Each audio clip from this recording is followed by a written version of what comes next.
C'est dans la logique de l'élargissement de l'ancien boulevard Msiri en autoroute qu'il a été convenu de pouvoir également élargir l'actuel pont qui mène à l'aéroport de Lalano et à Likassi.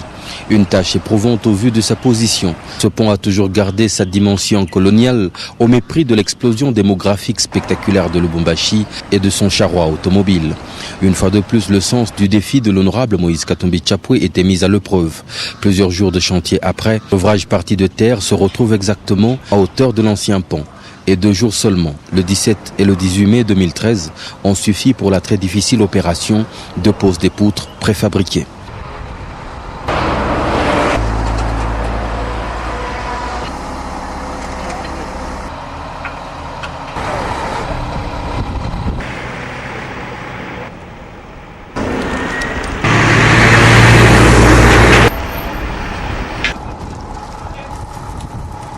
Des poutres destinées à supporter jusqu'à 6 tonnes de charge. Cette pose de poutres sera suivie de celle d'entretoise avant que la semaine suivante ne soit consacrée à la pose des prédales, puis du coulage du tablier.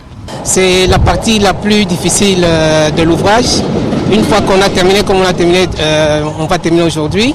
La semaine prochaine, on va passer à la pose des prédales qui viennent avant le coulage du tablier. C'est qu'en principe, on en a encore pour 3 semaines avant qu'on puisse couler le tablier.